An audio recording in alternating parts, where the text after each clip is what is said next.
Well, now to the story that had a lot of you asking questions. I told you last night about charges against the driver accused of causing a crash last month that killed two Shenendehowa High School students. Dennis Drew had a laundry list of prior traffic infractions and accidents on his record. Here are the facts first. Drew is just 22 years old, but the Saratoga County DA's office says he has a driving record that boasts 22 tickets, 6 suspensions or revocations, and 4 accidents, including a hit and run. The most recent entry on that list, a suspension filed by Colony Police for failure to pay a previous fine. That suspension filed 2 days after Drew's December 1st crash that killed Deanna Rivers and Chris Stewart. After his arraignment yesterday on 59 counts, Drew's license was revoked. He surrendered it today. One area lawmaker says legislation he proposed last year would have kept Drew off the road long before the crash. Committing an accident which is your fault. In May of 2012, Assemblyman Jim Tedisco was among a group of lawmakers that announced proposed legislation called Charlotte's Law that would take away a person's driving privileges for life after just 3 convictions, and not just for drunk drivers, but for drivers deemed persistently dangerous. Drivers, Tedisco says, like Dennis Drew. This individual should have not have been on the road.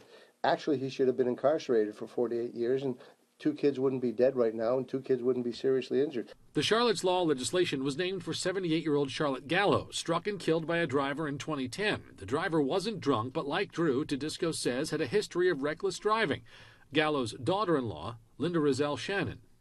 The individual who killed her got a $100 fine for failure to yield and a 1-year revocation. He had 23 convictions and had only been driving for 18 years. Assuming Dennis Drew got his license at 16, he'd only been driving for 6 years.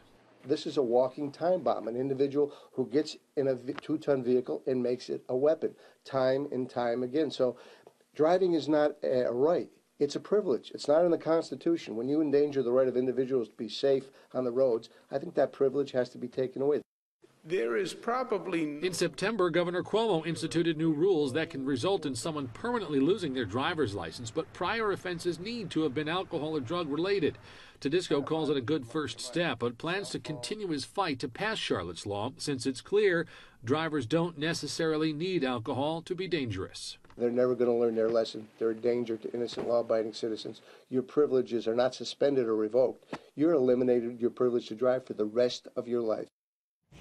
The governor's office told me that they did all they could on their own. Anything else would require legislative action. Tedisco says he will try again this year to make that happen.